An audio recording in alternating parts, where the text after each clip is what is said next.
Thank you for joining me again. We now are picking up on the theme of coming into the world.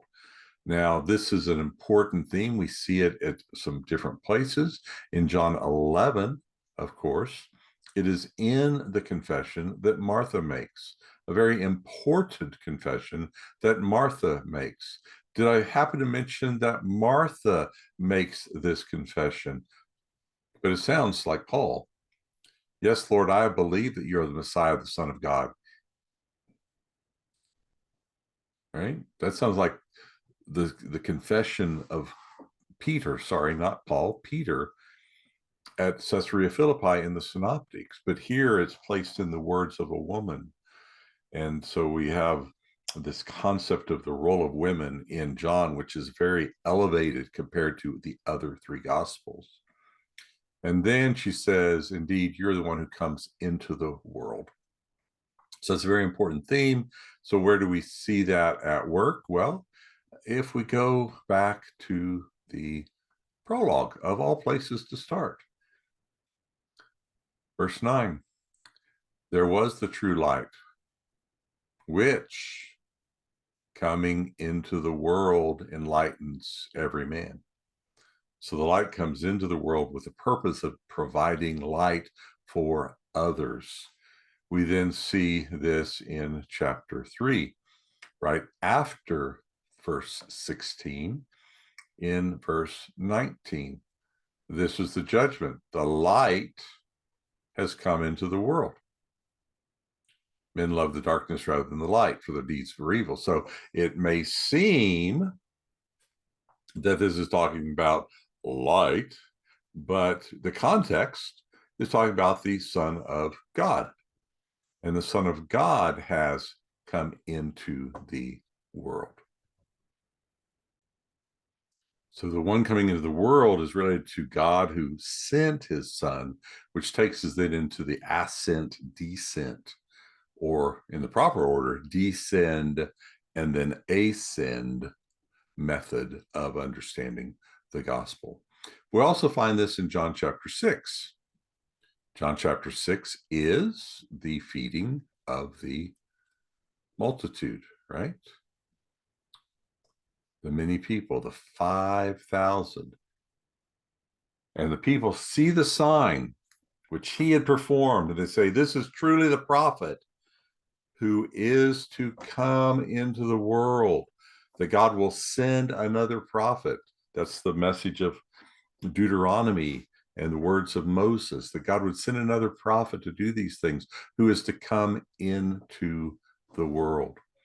And so we see that Martha confirms this belief. Now, the question is, when did she pick up on this learning? Because this is really the first time she has entered into the Gospel of John and the narrative, but she seems to already know, and Jesus knows them. And so it's a sudden disruption to the story, but not unanticipated. We just don't know for sure when and where this meeting occurred.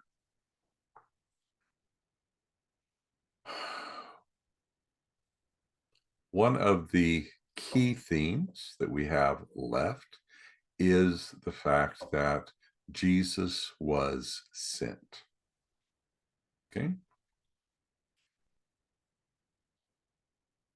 How do we know Jesus was sent? Well, here's a prayer. Verse 42, I knew that you always hear me, but because of the people standing around, I said it. Why? So that they may believe that you sent me. So the question really is, do we believe the words of Jesus, and do we believe the Father sent Jesus? That is a summation of what John is trying to get across. And here, the resurrection of Lazarus, the untombing of him, the unwrapping of this one who is now alive, shakes up the world, because who could do such a thing? Some will be challenged by it. Others will believe, but what will they believe? Well, they believe that Jesus is sent by God. The Father has sent the Son. That becomes a key issue. So where are some key places? Well, let me think. Does John 5 have anything to say about that? Why would I expect that? Well, seems to always be related to some of these themes, right? So we're in John chapter 5. We go to the end of it, verse 36, right? He's having a conflict discussion. The testimony I have is greater than the testimony of John. For the works which the Father has given me to accomplish, the very works that I do testify about me, that the Father has sent me. And now we have a tremendous work. It is the seventh public sign in the Gospel of John, not the final sign, but the seventh sign. We have the wedding at Cana, chapter 2. We have the healing of the man, end of chapter 4. We have the healing of the paralytic man in chapter 5. We have in chapter 6 the feeding of the 5,000, and then we have the walking on water. Chapter 9 is the sixth one, healing the blind man. And then this is the seventh narrated sign. Jesus did far more than 7 because the references are often given there. But what do these works, these signs and wonders demonstrate? That the Father sent me. The key verse. And that's where people have problem. We go to the end of chapter 6. Before the disciples choose to leave him, in the discussion, he says, as the living Father sent me, and I live because of the Father, so he who eats me will live because of me.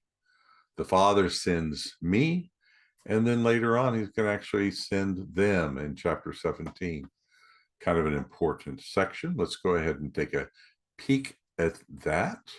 Even though there are other places in between, let's go ahead and skip over to chapter 17. In verses 18 through 26, the wrapping up of this great prayer. As you sent me into the world, I have sent them into the world. Right? I do not ask on behalf of these alone, but for those who believe in me through their word. So what is the purpose of sending? It is for others to believe that Jesus sent. So they may believe in me, that they may all be one, even as you, Father, are in me and I in you. They also may be in us, so that the world may believe that you sent me. Verse 23, I and them, you and me, that they may be perfected in unity, so the world may know that you sent me. Verse 25, righteous Father, although the world has not known you, yet I have known you, and these have known that you sent me. And I've made your name known to them. Right? So here we have a key thought in the gospel, a thought that is not always focused on. When we think about the deity of Jesus, the Word became flesh. So the Word became flesh because the Father sent the Son. It is an activity of God that is at work here. And we see this pointed out in John 11, but really articulated in John 17. What are a couple of other themes that might be important? Well, we've articulated the 7 signs.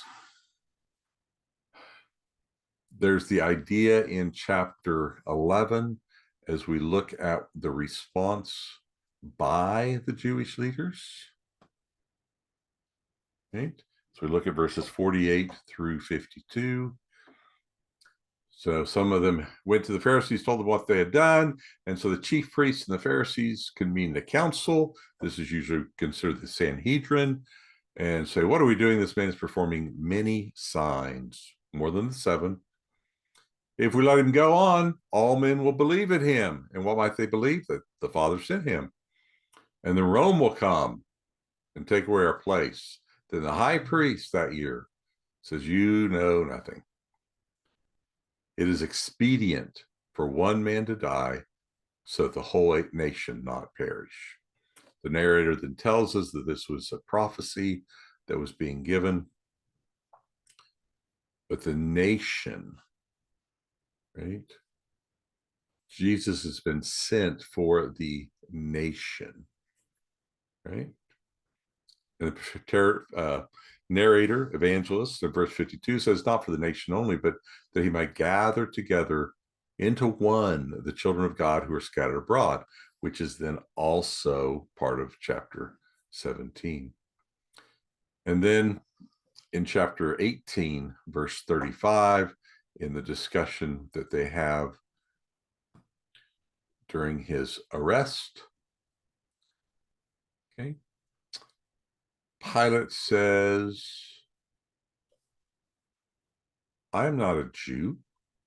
Your nation and chief priests have delivered you to me. So we see the connection between the end of chapter 11 as a response to the raising of Lazarus, and in chapter 18, his soon coming death. Somebody raised a question, why the heck does Jesus weep? It's a fun thing to talk about.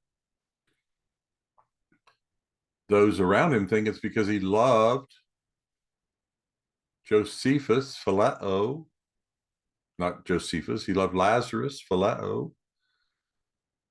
The Jews said that. But knowing what has been said earlier, that shouldn't be our conclusion. Because Jesus says, are there not 12 hours in the day in verse 9? If anyone walks in the day, he does not stumble. But if anyone walks in the night, he stumbles. And then he says specifically, our friend Lazarus has fallen asleep. I go so I may awaken him out of sleep. And he has to say, no, Lazarus is dead. Let's go to him. And Thomas realizes that this might be his death. The sign of Lazarus precipitates Jesus' death. The Jewish leaders cannot allow to have some prophet walking the countryside, raising people from the dead like Elijah and Elisha, because they would lose their seat of power. And then in verse 55, this happens. The Passover of the Jews was near. Important passage. Only appears in the Gospel of John. In chapter 2, verse 13, we hear about this. In John 6:4, we hear about this. It's a marker that we should pay attention to. Verse 13 of chapter 2, the Passover of the Jews was near, and Jesus went up to Jerusalem, and there he drives them out of the temple. In John 6, he's not in Jerusalem, but it says the Passover, the feast of the Jews, was near, and he feeds them in the wilderness.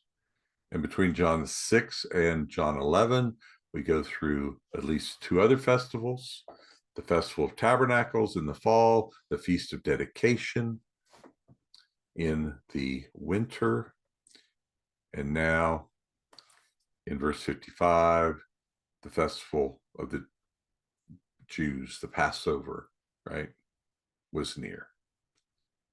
And they come up to purify themselves.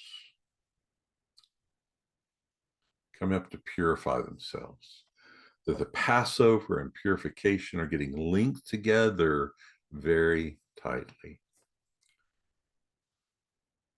Well, we're going to go ahead and stop at this point. There are some issues that might be of interest.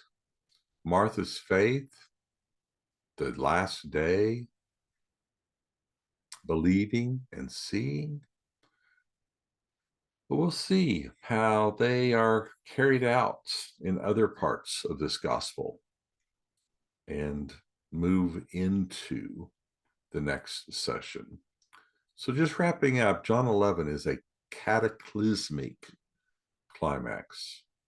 It is a high point. Jesus is alive, but he is moving quickly towards his death. Nothing makes that more clear than the way John 11 opens and the way John 12 opens. In verse 2, it was Mary who anointed the Lord with ointment and wiped his feet with her hair, whose brother Lazarus was sick. And in John chapter 12, Mary anointed the feet of Jesus and wiped his feet with her hair. And what does Jesus say? Let her alone, so she may keep this for the day of my burial. So the anointing that surrounds this story in chapter 11 and chapter 12 is saying, this story, which you know about because I'm telling you the story way after it happened, the story of Lazarus is about death. Lazarus will be raised. Jesus will die. And from here on out, the face is pointed into this situation. So we'll see how chapter 12 moves us rapidly towards the end of the week as we are in the Holy Week of John chapter 12 and Jesus' appearance and rest and death in Jerusalem. Bye now.